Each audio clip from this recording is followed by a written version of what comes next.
Greetings and welcome to the latest edition of the Entheogenic Evolution Podcast. As always, I'm your host, Martin, and I'm very happy to have you with me today as we finally wrap up day 2 of Exploring Psychedelics 2018 with this last talk by Rak Razam on the ocean in the drop concerning the mystical experience of 5-MeO DMT. After Rack, we did have the panel presentation about 5-MeO DMT, but I released that many months ago, way back in June. I'm going to just be reposting it on Facebook for anybody who wants to catch that who didn't get it the first time around, but it's still up on the podcast. So technically, that did come after Rack's talk.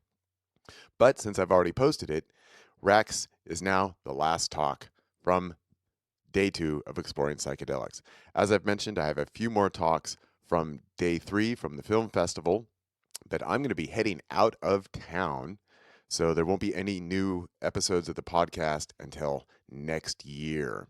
Speaking of next year and the time and where we are, happy solstice, everyone. It's solstice today, so hope you're enjoying either your winter solstice or summer solstice, depending on where you are in the world. Happy travels, everyone, if you're traveling for the holidays. May it be safe, may it be happy. And, if you celebrate Christmas, may that be merry, or whatever it is that you do it well, have fun. So, let's go ahead and get to it. Here's Rak Razam with The Ocean in the Drop, wrapping up day 2 of Exploring Psychedelics 2018. We finally made it. Yay! Thank you. Hello. Thank you, Martin, and thank you to all the speakers and all the people who are present here today in this oceanic sea of us. There's so many great speakers, especially this 5-MeO segment, so many of my peers, so many of us all chiseling away at that veil of forgetfulness, to remember these capacities we have within ourselves and to remember our own operating system. So my talk today is called The Ocean in the Drop, and it actually builds upon last year's talk, which was called The Flowering Soul. And essentially, I really love coming to these conferences because I get to formulate my thoughts and think of what have I been doing for the last year? What have I been experiencing from the last year? What am I learning? Why am I still working with the medicine of 5-MeO DMT? What is it teaching me? So I'm going to ask some questions here. Here's my little preamble. The 5-MeO DMT experience is often likened to the individual egoic consciousness, or the drop, remembering its oceanic full potential. But what if the opposite were also true? What if the intelligent, loving, oceanic consciousness of Source itself was incarnating in the drop? What if the 5-MeO galactivation not only reveals the endogenous capacity for Source within, it formats our temple hard drive to ongoingly hold that vibration information and to allow Source to consciously inhabit the awakened vessel? Is this a divine invasion or a golden age coming full circle? So there's this famous quote from Rumi which says, "You are not a drop in the ocean, you are the entire ocean in a drop." It's very apt. It's very apt. We have this sense of individuality. We have this sense, which has been mentioned in previous talks, of this ego, which is a filter and is sacred and is part of us and is a necessary part of the survival mechanism. And what it also seems to do is to filter or gradiate or limit down and give us this sense of individuality, which, when we're looking out from the individual vessel and the beings we think we are, it's this sense of us, but also it's this sense of separation from the other us's. We can see people, but we don't necessarily feel or connect to them. We have there's 7 billion humans on the planet, and we metaphorically feel like we're one, but why don't we actually feel that feeling of connection, that unity consciousness? Sometimes in key moments of the species at awakening, we come together, but in general, we feel separate, like discrete entities in a vibratory sea. And each vibration, as it differentiates and becomes a separate vibration, is like a layer. That is, until you have potentially the 5-MeO DMT experience. And as other speakers have said, this isn't like your regular marketplace dynamic shamanism. This isn't like ayahuasca or San Pedro or psilocybin. This is the king of the tryptamines, and this is something which is endogenous to us. And I believe the toad, for instance, which is what I primarily work with, is a key and a catalyst for us to remember that we are the medicine and that it opens up our endogenous pathways, our neural connections, and more. And potentially, without attachment to outcome of this full release state, which many speakers have talked about, there is a wooing, there is a trust, there is a sense of the onion skin peeling away, and a sense of permission that we give ourselves to fully open our vessels to receive that oceanic unity consciousness of Source itself, to reveal it inside of ourselves. I call it a galactivation. I don't know where that one came from, but I like it. And what I think is happening is that we all have this capacity and this potential, but we all have different armorings, sensitivities, blockages, traumas. It's like a corrupted hard drive. So this metaphor, I think, is quite apt. My friend Tanya Phoenix, who I must attribute to this phrase, I like to say that after the galactivation and that full release, it's like you've opened up your endogenous pathways and you have remembered that oceanic potential that is your true nature. And in some senses, it feels like the body is a vessel or a hard drive, or as Tanya calls it, a heart drive, because so much of this is felt, not thought. It's not something the mind struggles with the enormity of both letting go and of remembering the enormity of the experience, but the heart knows it instinctively. It knows it already. It is that thing. It's the receiver for that. So when we initialize that heart drive, it's to receive and retain that information. It's to retain that information.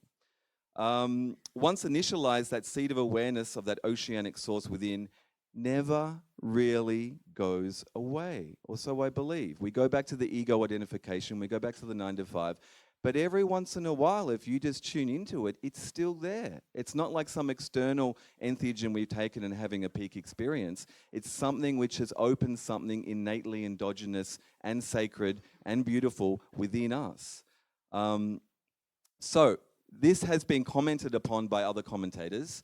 One of them, the great Alexander Shulgin, described a scale of altered experiences or consciousness experiences, the Shulgin scale, which goes up to a +4. I won't mention the 1, 2, and 3, but essentially in the +4 scale, he describes in his book PKL, Phenylethylamines I've Known and Loved, here an experience with 2CT7, there's a tongue twister, at 20 milligrams. And he says, what has happened is a once-in-a-lifetime event, a touch of God that is worth dying for.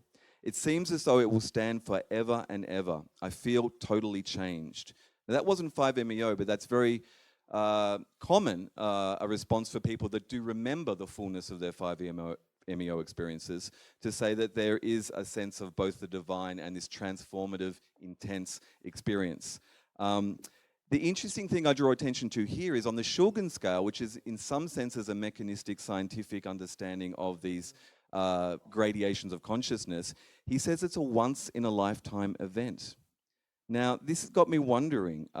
Here's a quote from James Orrock from a recent interview by Martin Ball himself.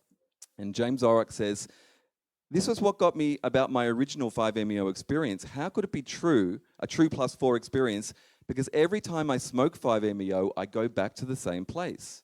But then I realized it was the first time that everything changed. Everything doesn't change every time you smoke it, the second, third, 50th, 100th time. You're just reaffirming that original change. That was the +4. That is what I call the galactivation. And I think there's something in that. I think there's a nuance in there we need to explore, but there's something in there. To compare different scales, I've been getting into very lightly, and it's a whole lifetime ahead of me to get into it deeper, but I've been getting into the Vedic maps of consciousness and their understandings of what they call samadhi, which is essentially the concentration of chitta, or the perfection and concentration of nothing but pure consciousness itself. So there's different interpretations, and there's different scholars, and there's different sort of levels. In the one I'm looking at, the Vedic Samadhi maps describe 5 stages. And to simplify, basically in Patanjali's Yoga Sutras, stage 5, which of course is one more than Shulgin's 4 stages of peak experience, he calls seedless samadhi. And in seedless samadhi, there's total non-attachment. There's that total release, and there's no seed to be reborn. There's nothing to bring you back. There's that full ego-dissolving oceanic unification with Source. There's also the step before that, level 4, what the sutras call sattva, or the serenity state of ego. I call it the witness. It's like there's nothing but source consciousness, but there's just enough of the ego to receive the signal that there's nothing but source consciousness. It's witnessing right there on the edge of the event horizon of full dissolution into the ocean. Only the Vedas say when the sattva state is there, only the ego remains, but differentiated from other objects, and this is called asmita samadhi. And this is the interesting bit. The man or woman who has attained to this has attained to what is called in the Vedas bereft of body. They can think of themselves as without their gross body, but with a fine body. There's still a level of consciousness, but it hasn't fully dissolved into that oceanic experience. So I mention all this because essentially, in my relationship with the medicine, and the medicine is, in my understanding of 5-MeO, a catalyst and a key from external sources to unlock our own divine nature, there's been a change. There's been a change in the relationship. And it's very informative, and let me get into it. So there's no long-term studies done on humans with 5-MeO, so we're all still comparing notes. We haven't seen a long enough statistical analysis to see if there's commonality with journeys over the long term. Some people suggest perhaps there's some type of depletion, maybe in the serotonic pathways or in some essential sort of essence that we need, initial fuel that takes us all the way there. Interestingly enough, in some of the Vedic maps, they point out that the attainment of samadhi is actually an ongoing process. And there are levels. There are levels of both attainment and release and acceptance and trust. And it's almost as if not the mind has to be let go, the ego has to be let go. We've already firmly established that. But there's other capacities. We could say the soul, right? There's something in our energetic bio nature which has to learn to feel acclimatized, and it has to feel in trust and resonance and vibration with that oceanic source that it can merge with. And that is a relationship. It's not just a peak experience. It's not just something we're doing, not just recreationally, but externally to us. It's an ongoing relationship with the drop and the ocean. So this progresses over time with surrender and non-attachment. So most people have, as I mentioned earlier, something. Most people have a very strong mind. A lot of people have Western culture in general, we're very much up in our minds. We're not as much in the body. We're not as much in the heart. We know that we have 3 brains, the mind brain, the heart brain with 70% neuronal cells like in the brain, which intuits and feels. We have the stomach biota with 7 trillion microorganisms in gamma frequency consciousness, in the sense of unity. And we receive, or we make decisions about 1/3 of a second before we receive them here with our intuition. When the mind and what we think of as the ego goes down, these other older pathways remain to receive the signals. And there's these potentials for developing the relationships with these pathways. Some people have traumas. Some people have degradation of their energetic systems. In indigenous cultures, they believe that everything we do, everything we go through in life, essentially we store in our energetic body, then we have an emotional body, then we have a physical body. There's many layers and levels. And you'll see animals in nature when they shake out traumas, when they go through near-death experiences in the wild, and they shake it out. All these animals shake out stress and trauma, except humans who hold on to it. So like that onion skin, we have a lot of potential baggage we have to figure out how to let go of before we can actually go into that oceanic experience. Funnily enough, I actually believe in a larger intergenerational, interspecies type of journey, that the plant medicines coming back into the West over the last generation or two have been doing just that. We get caught up on the finger that points at the sun and thinking that it's all about ayahuasca or it's all about this other entheogen. They're healing us, and they're allowing us to let go, to clear our energetic bodies so that we can do what is in us to do, which is to connect to that divine source which is radiating in superunion, all the code and all the love and all the intelligence ongoingly, to bring us back to the garden and say, you can do this, humans, but first you have to clear the board. You have to get rid of all that stuff you've been holding on to. When we do that, that's where we can trust. That's where the ego can go down. That's where we can melt more easily into that oceanic experience.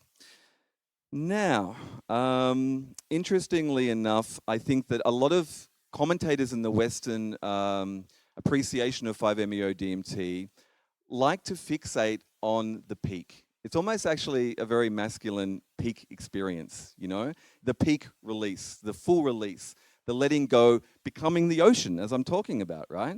But there is a territory and there's a lot of gradiated potential between you here now at baseline and that oceanic source consciousness within you, within your hard drive, right?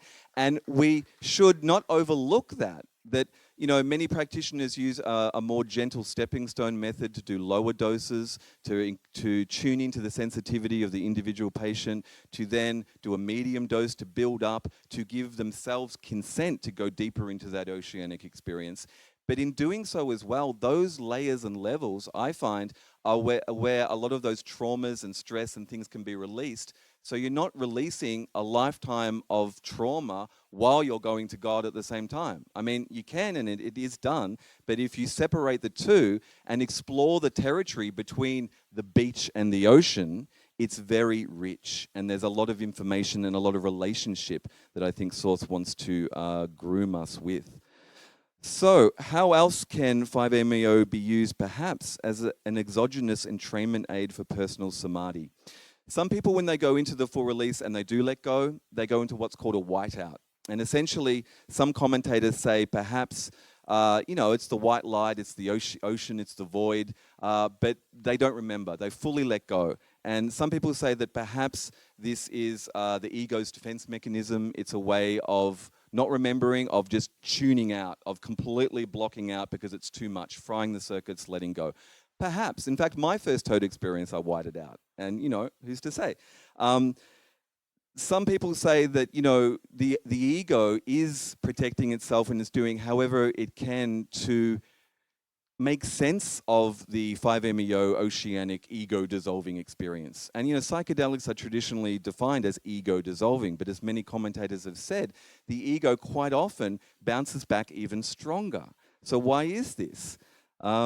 Maybe, James Orrock had a quote in his chat with Martin Ball the other month. He said, the ego is like a muscle. It rips down with psychedelics, but it will build up stronger if you don't do the work.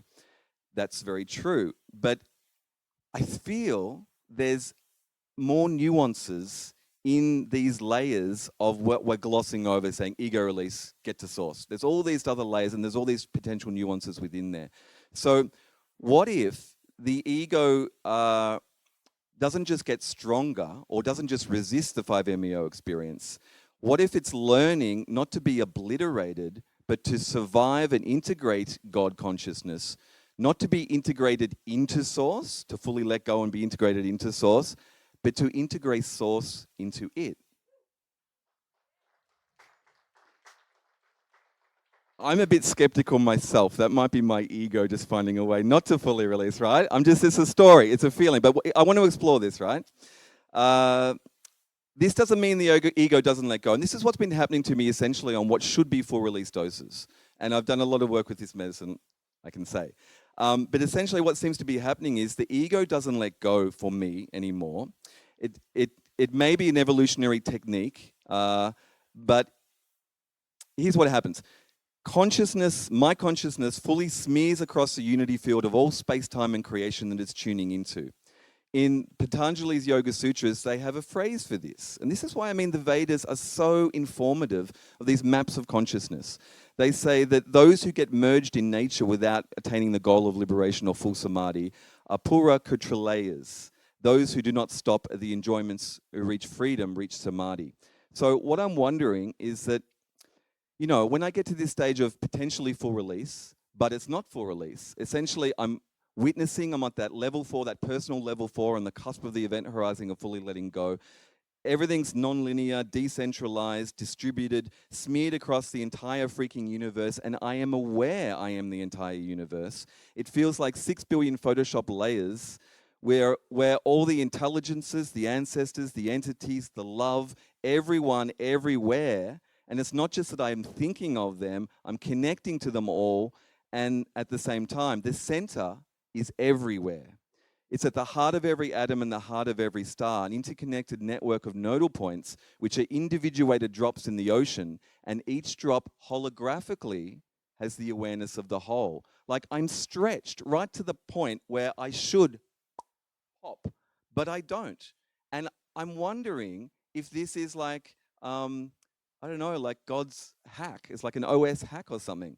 So my drop in the full release experience holds the entire ocean, the hologrammatic blueprint in the monadic node, which of course is just too fucking much to handle. Like it's the entire ocean in the drop. But this is what Rumi says. This is what the Vedas point to. There is a potential within this layer where it's possible. The entire +3 or +4 or whatever level we give it, unity field in the creation, not in the void. Not us going into the ocean, but the ocean pouring into us to encompass and to hold it in our vessel. Basically, in my experience, I become Source incarnate, and I'm starting to think that might be the point.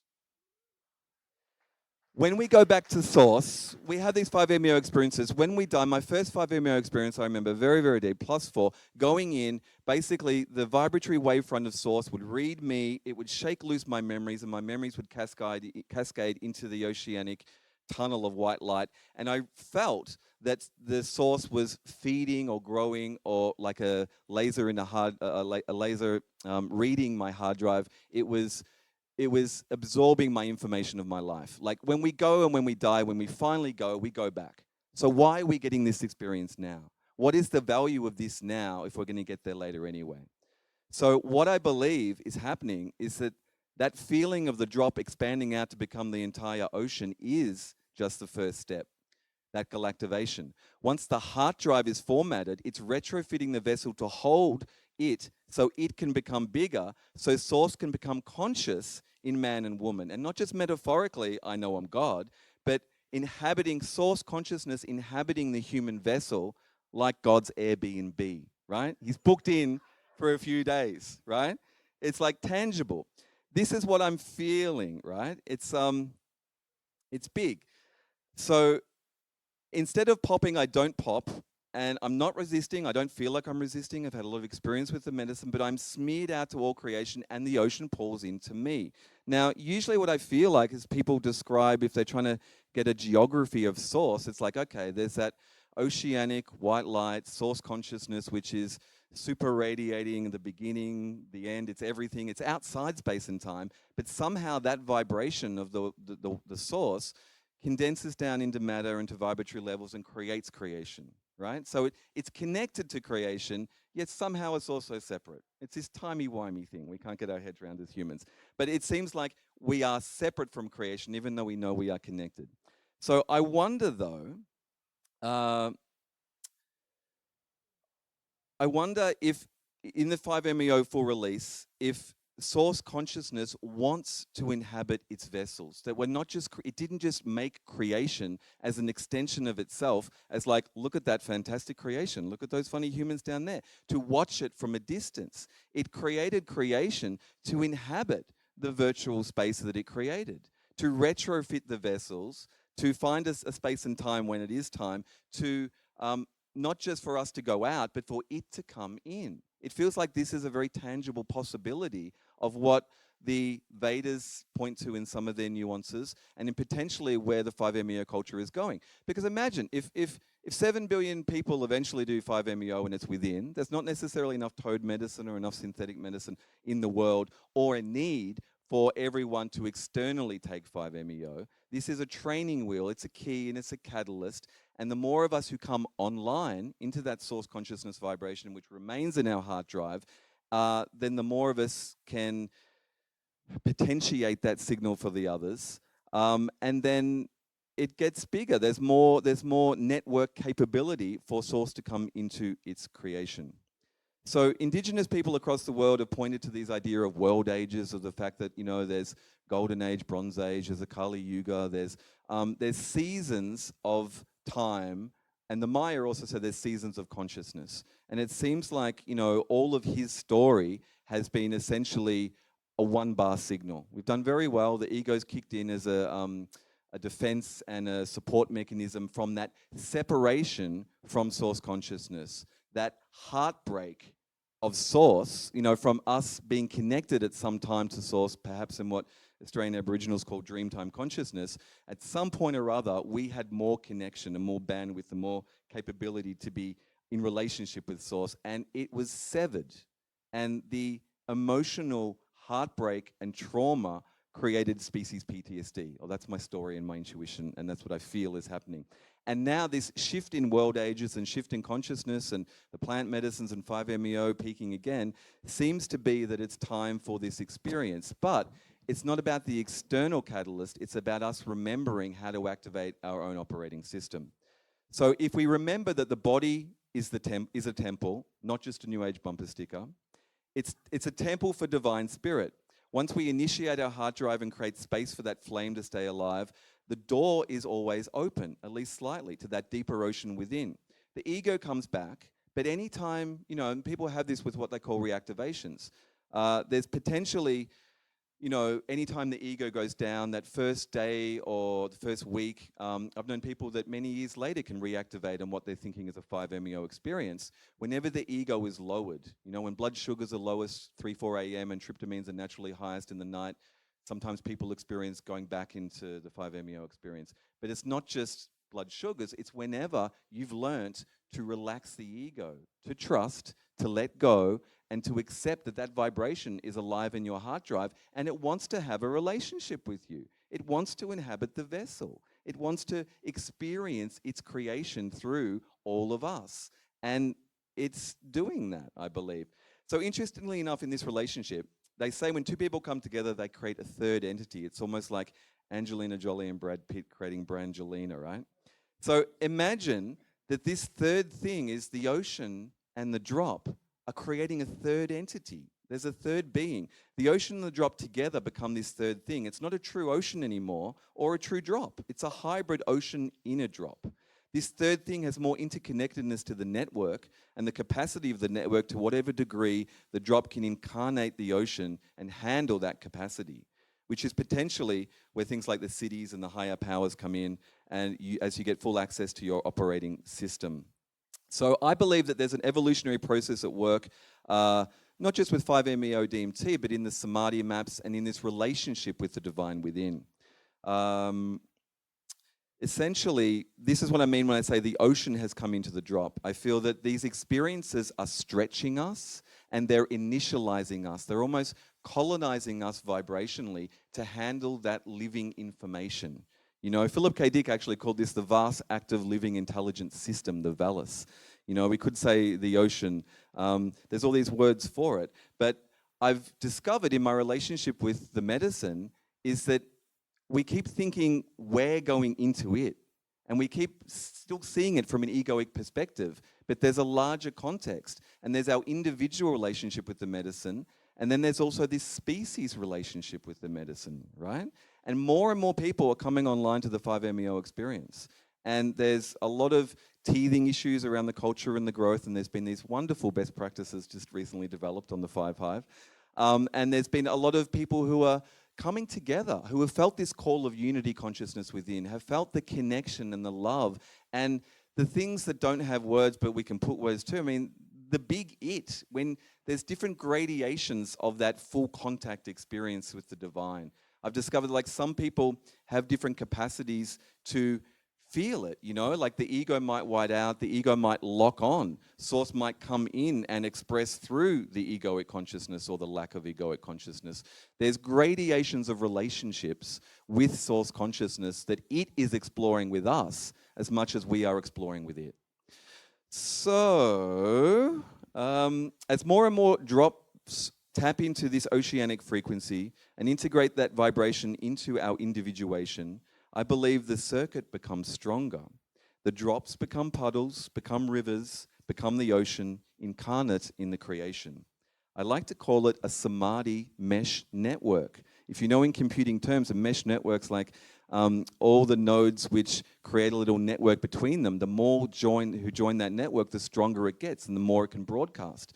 So imagine if this 5MEO movement of people activating and having peak experiences from the external medicine is actually also activating their internal capacity to hold that relationship with the 5MEO and with the ocean source within.